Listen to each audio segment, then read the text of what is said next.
उसको पॉजिटिविटी लाने के लिए बहुत और टाइम लगता है। वॉलेटिलिटी को हम नेगेटिव मानते हैं। एवरीथिंग।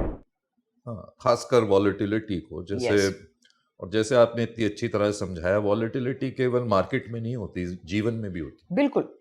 आप अपना ईसीजी, आप अपना हार्ट को देखिए। ईसीजी मशीन है ना, ऊपर नीचे चलती है। जिस दिन स्ट्रेट चलेगी ना, वो दिन वी आर डेड। Exactly. उसी तरह से स्टॉक मार्केट्स, हमारी लाइफ में भी वो ईसीजी मशीन की तरह ही हमारे लाइफ और प्रॉब्लम्स आएंगे। Stocks are like your children. Don't produce more than what you can manage.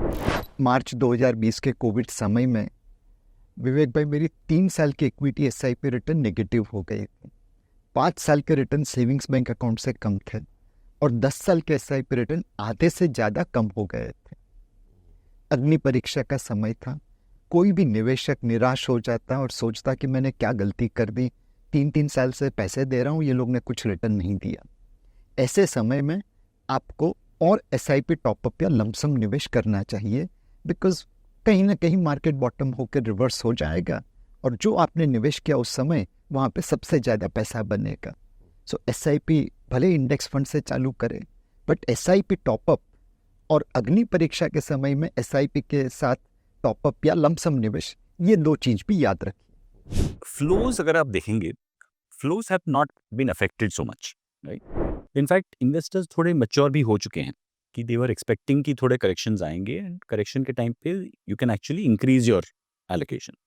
तो हमें वैसे भी काफ़ी इन्वेस्टर्स दिखे हैं, लेकिन जैसे आपने कहा फर्स्ट टाइम इन्वेस्टर्स जो पिछले 2-3 साल में ही आए होंगे, एंड वो करीब आधे निवेशक जो बाजार में है would be around those type of investors.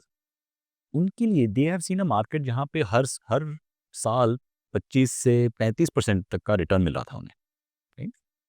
ये साल वैसा नहीं होगा, राइट। तो उनके लिए थोड़ा सा वो रियलिटी चेक आया, बट आई थिंक उससे क्या हुआ है कि उनके रिटर्न के जो एक्सपेक्टेशंस हैं वो थोड़े अभी टेम्पर डाउन हुए हैं, राइट। थोड़े अभी वो they have become more mature about it. लेकिन जो भी इक्विटी में आता है, हम उनको हमेशा कहते हैं कि आपको ऐसे मौके मिलने चाहिए, राइट। आपको ऐसा मार्केट नहीं चाहिए जो हमेशा कीप्स इंक्रीजिंग, क्योंकि अगर आप you are going to be a net buyer of equity, right, आप अगले साल थोड़ा और पैसा डालेंगे, उसके अगले साल थोड़ा और पैसा डालेंगे, लेकिन आपका your income will only increase. तो आपको ऐसे अपॉर्चुनिटी चाहिए जहाँ पे मार्केट आपको करेक्शन देके एंट्री पॉइंट दे, और इस एंट्री पॉइंट में आपको you should expand your allocation.